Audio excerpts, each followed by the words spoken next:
জয় হিন্দ, বন্দে মাতরম। বন্ধুরা, public service commission West Bengal তাদের ওয়েবসাইটে 23 জুন 2025 শিডিউল অফ ইন্টারভিউ প্রকাশ করেছে। সেটা হচ্ছে recruitment to the post of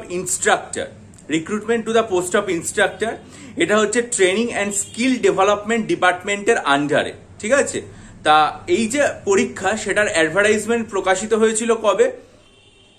2020 সালের 5 নম্বর অ্যাডভার্টাইজমেন্ট। তা সেই যে 2020 সালের 5 নম্বর অ্যাডভার্টাইজমেন্ট, সেটা শিডিউল অফ ইন্টারভিউ প্রকাশিত হলো 2025 সালের 23 জুন, এবং সেখানে মোট ইন্টারভিউতে ডাকা হয়েছে 75 জন ক্যান্ডিডেটকে।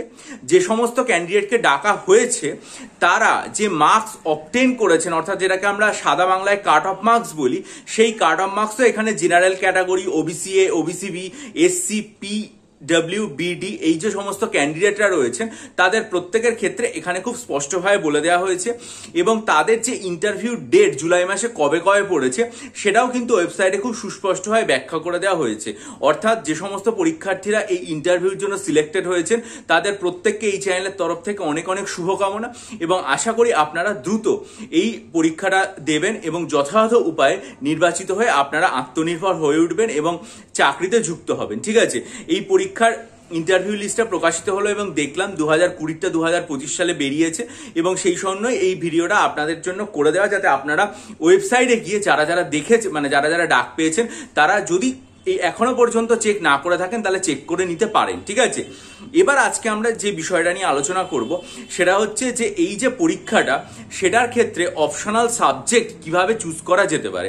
তার কারণ হচ্ছে যে WBCS পরীক্ষার মেইনসের রেজাল্ট বেরোনোর পর থেকে বহু পরীক্ষার্থী তো আমার কাছে আর কি বারবার করে জানতে চাইছেন যে অপশনাল সাবজেক্ট পড়ার বিষয়ে। তা আমার যেটা সবার প্রথমে মনে হয়েছে যে পরীক্ষার্থীদের সবার প্রথমে যেটা করা উচিত সেটা হচ্ছে যে একটা অপশনাল সাবজেক্ট কিভাবে আপনারা নির্বাচন করবেন সেই বিষয়টা নিয়ে ভালো করে সিদ্ধান্ত নিন। কারণ যখন আপনারা একটা পার্টিকুলার অপশনাল সাবজেক্ট চুজ করে নিলে তারপরে সেটা বদলানোটা বেশ অসুবিধা হয়। তাই একবার সুনির্দিষ্টভাবে ভাবনা চিন্তা করে চুজ করে নিন। তারপর আমি যখন আমার অপশনাল সাবজেক্টের নতুন ব্যাচ এই চ্যানেলে শীঘ্রই ঘোষণা করব, তখন আপনারা সেই ভিডিওটা মনোযোগ দিয়ে দেখবেন, এবং দেখার পর যদি মনে করেন যে না আপনারা আমার কাছে পড়তে আগ্রহী সেই ভিডিওর বিষয়বস্তু অনুসারে, তারপর আপনারা আমার সাথে যোগাযোগ করবেন অবশ্যই, এবং আপনাদের সবাইকে রিপ্লাই দিয়ে সেই ব্যাচে যুক্ত করে দেওয়ার বন্দোবস্ত করা হবে। ঠিক আছে, কিন্তু তার আগে আজকের ভিডিওটা খুব মনোযোগ দিয়ে দেখুন যে কিভাবে আপনারা WBCS পরীক্ষার জন্য অপশনাল সাবজেক্ট পছন্দ করবেন। প্রথম যেটা আমি বলবো সেটা হচ্ছে একজন পরীক্ষার্থী যে বিষয়টা নিয়ে অনার্স পড়েছে বা যে বিষয়টা মাস্টার্স ডিগ্রিতে পড়েছে, অর্থাৎ যে বিষয়টার সাথে সে মোটামুটি 3 বছর বা 5 বছর ঘর করেছে, সেই বিষয়টা কিন্তু তার অপশনাল সাবজেক্ট বাছাই করার ক্ষেত্রে গুরুত্বপূর্ণ হতে পারে। যদি আপনার মনে হয় যে এই বিষয়টা আপনি এতদিন ধরে পড়েছেন, ফলে এই বিষয়টাতে আপনার দক্ষতা আছে, আপনি পাস করেছেন, তাহলে সেই বিষয়টার উপরে অপশনাল সাবজেক্ট নেওয়াটাই সব থেকে ভালো হয় বলে আমার মনে হয়। এটা হচ্ছে 1 নম্বর। 2 নম্বর যেটা, সেটা হচ্ছে যারা মনে করবেন যে না তারা সেই বিষয়টা অপশনাল সাবজেক্ট হিসাবে নেবেন না, তারা সবার প্রথমে যে সমস্ত অপশনালগুলো নিতে চাইছেন সেই বিষয়টা সিলেবাসটা খুব ভালো করে দেখবেন, এবং দেখার পর যদি আপনাদের মনে হয় যে না এই যে সিলেবাসটা রয়েছে এটার উপর ভিত্তি করে আমরা অনায়াসে পড়াশোনা তৈরি করে নিতে পারবো এবং মেন পরীক্ষায় বসতে পারবো, তাহলে আপনারা সেই বিষয়টা পছন্দ করবেন। 2 নম্বর যেটা, সেটা হচ্ছে যে বিষয়বস্তু যেগুলো রয়েছে সেখানে মুখস্থ করার ব্যাপারটা অপেক্ষাকৃত কম, বরং তার থেকে কোনো জিনিসটা আপনি কতটা ভালো বুঝে নিতে পারছেন এবং সেটাকে আত্মস্থ করে নিজের ভাষায় লিখতে পারছেন, সেই জায়গাটার উপর অনেক বেশি জোর দেবেন। 4 নম্বর যেটা, সেটা হচ্ছে যে বিগত বছরের যে প্রশ্নপত্রগুলো রয়েছে সেগুলো সম্পর্কে ভালো করে দেখবেন, যাতে আপনার একটা ধারণা তৈরি হয়ে যায় যে এইরকম প্রশ্নপত্র আসে, এবং সেটার উত্তর আপনাকে 3 ঘন্টার মধ্যে লিখে আপনাকে পুরোপুরিভাবে শেষ করতে হবে, যাতে আপনি পরীক্ষায় সিলেক্ট হতে পারেন। 5 নম্বর যেটা আমি আপনাকে বলবো সেটা হচ্ছে আপনি ধরা যাক সায়েন্স ব্যাকগ্রাউন্ড থেকে আসছেন, তাহলে সেই বিষয়টা আপনার ক্ষেত্রে সহজ হবে কিনা, বা সেই বিষয়টা আপনি সহজে মানিয়ে নিতে পারবে কিনা, বা ধরা যাক আপনি হিউম্যানিটিস বা কমার্স থেকে আসছেন, তাহলেও সেই বিষয়টা সম্পর্কে আপনার পক্ষে সহজ হবে কিনা, সেটা আপনি পড়তে পারবেন কিনা সেটা দেখে নেবেন।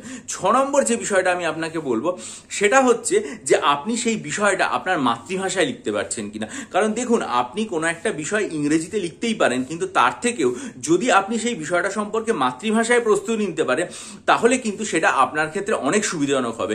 অর্থাৎ আপনার মাতৃভাষা যদি বাংলা হয় তাহলে সেই বিষয়টা আপনি বাংলায় পড়ে প্রস্তুতি নিতে পারছেন কিনা এটা কিন্তু একটা খুব গুরুত্বপূর্ণ ব্যাপার। 7 নম্বর যেটা আমি আপনাকে বলবো সেটা হচ্ছে যে আপনি সেই যে বিষয়টা সেটা আপনার বাস্তবিক জীবনের সাথে সংযোগ আছে কিনা, আপনাকে ইন্টারভিউর ক্ষেত্রে বা ভবিষ্যতে কাজের জীবনের ক্ষেত্রে মানসিক যে চাপমুক্ত হওয়ার ঘটনা সেটাতে আপনাকে সাহায্য করবে কিনা এই জিনিসটাও আপনি দেখে নেবেন। এই বিষয়গুলোর উপর খুব ভালো করে বিবেচনা করবেন, বিবেচনা করে তারপর আপনি সিদ্ধান্ত নেবেন যে আপনি কোনো একটা অপশনাল সাবজেক্ট নেবেন কিনা। আর সবশেষে যেটা আমি বলি সেটা হচ্ছে পরীক্ষার্থীরা একটা জিনিস খুব দেখে থাকেন যে এই বিষয়টা স্কোরিং কিনা। দেখুন সেভাবে কিন্তু স্কোরিং বলে কোনো সাবজেক্ট হয় না, আমরা কিছু সাবজেক্টকে ভাবনা চিন্তা করি সেগুলো স্কোরিং। কিন্তু আমি 2010 সালে রাজাবাজার সায়েন্স কলেজ থেকে ফিজিক্সে এমএসসি করার পর থেকে মানে মোটামুটি জুন মাসে প্রস্তুতি নেওয়া শুরু করেছিলাম। এটা হচ্ছে জুন, প্রায় আর কি মানে 15 বছর আমার এই বিষয়ের অভিজ্ঞতার ক্ষেত্রে আমি বলতে পারি যে ধরুন কোনো একটা বিষয় সাবজেক্টটা, সেই সাবজেক্টটার নাম আমি ধরলাম বি। এবার সেই যে বি সাবজেক্টটা, সেই সাবজেক্টটা আর কি মানে পরপর 3 বছর দেখা গেল যে সেই সাবজেক্ট থেকে অনেকে অপশনাল সাবজেক্টে সিলেক্টেড হলেন, কিন্তু পরবর্তী 4র্থ বা 5ম বছরে গিয়ে দেখা গেল যে সেই সাবজেক্ট থেকে কেউ সিলেক্ট হলেন না। আবার ধরা যাক যে কোনো একটা সাবজেক্ট, সেটার নাম আমি ধরলাম ডি, সেই যে সাবজেক্টটা সেটা থেকে দেখা গেল পরপর 4 বছর প্রচুর নম্বর উঠলো, 5ম বছরে গিয়ে হঠাৎ করে দেখা গেল নম্বর উঠলো না। অর্থাৎ কোনো একটা বিষয় সেটা স্কোরিং বলে সেটা মানে বছরের পর বছর স্কোরিং থাকছে এরকম কিন্তু নাও হতে পারে। কোনো একটা পার্টিকুলার বছর বা পরপর 2 বছরের ক্ষেত্রে এরকম দেখা যায় যে সেই সাবজেক্টটা যেটা সেটা হচ্ছে যে এতদিন পর্যন্ত স্কোরিং ছিল, হঠাৎ দেখা গেল 2 বছর সেটা থেকে নম্বর কম উঠলো, তারপর আবার দেখা গেল ভালো নম্বর উঠলো। অর্থাৎ এই যে বিষয়পত্রগুলো এগুলো কিন্তু আপনাকে মাথায় রাখতে হবে। কারণ ধরুন কোনো একটা পার্টিকুলার বছরে প্রশ্নপত্রের মান কিরকম হচ্ছে, সেই বছরে পরীক্ষার্থীরা কতটা প্রস্তুতি নিয়ে ভালো করে পরীক্ষা দিতে পারছে কিনা, যারা খাতা দেখছেন তারা কতটা হাত খুলে নম্বর দিচ্ছেন, এই সমস্ত বিষয়গুলোর উপর কিন্তু নির্ভর করে যে সেই বিষয়টাতে সেই বছর থেকে কতজন পরীক্ষার্থী সিলেক্টেড হবে বা কতটা নম্বর উঠবে সেই বিষয়ে। সুতরাং এরকম ভাবে স্কোরিং আমার মতে বাছাই না করাটাই উচিত। তার আপনারা যদি কোনো একটা বিষয় নিয়ে বিগত 3-4 বছর ধরে প্রস্তুতি নিতে থাকে তাহলে আমি বলবো যে চট করে অপশনাল সাবজেক্ট চেঞ্জ করারও দরকার নেই, আপনারা সেই বিষয়টা নিয়ে ভাবনা চিন্তা করতে পারেন। এগুলো নিয়ে আপনারা ভাবনা চিন্তা করুন। আমি জুলাই মাসে নতুন অপশনাল সাবজেক্টের ব্যাচ ঘোষণা করব। আমাকে ইমেল বাক্স ভরিয়ে দিয়েছেন আমার কাছে অপশনাল সাবজেক্ট পড়তে চেয়ে। জেনারেল স্টাডিজ বাংলা ইংরেজি পড়ার ক্ষেত্রে বহু পরীক্ষার্থী যোগাযোগ করেছেন। আমি আপনাদেরকে বলছি আপনারা ভালো করে ভাবনা চিন্তা করুন।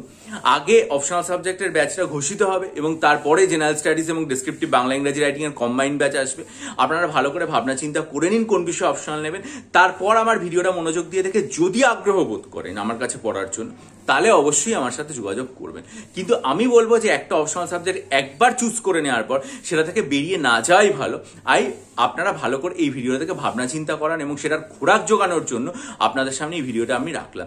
আর এর আগে যদি আপনারা মনে করেন যে আসন্ন ক্লার্কশিপ, মিসলেনিয়াস বা অন্যান্য পরীক্ষার জন্য বা WBCS বাংলা ইংরেজি প্রস্তুতির জন্য ডেসক্রিপটিভ বাংলা, ডেসক্রিপটিভ ইংরেজি, ডেসক্রিপটিভ কারেন্ট অ্যাফেয়ার্স এবং ডেসক্রিপটিভ অ্যারিথমেটিক স্টাডি মেটেরিয়াল নিতে চান তাহলে ভিডিও ডেসক্রিপশন বক্সে দেওয়া ইমেলের মাধ্যমে আমার সাথে যোগাযোগ করুন। বহু পরীক্ষার্থী উপকৃত হচ্ছেন, আশা করি আপনারাও উপকৃত হন। ভিডিওটা ভালো লাগলে লাইক করুন, বন্ধুদের মাঝে শেয়ার করুন, আপনাদের মূল্যবান মতামত দিয়ে আমাকে ঋদ্ধ করুন এবং অবশ্যই সমস্ত রকম আপডেট পাওয়ার জন্য চ্যানেলটা সাবস্ক্রাইব করে নিন। আমরা জানি যে আমরা একটা খুব অন্ধকার এবং কঠিন সময়ের মধ্যে দিয়ে যাচ্ছি।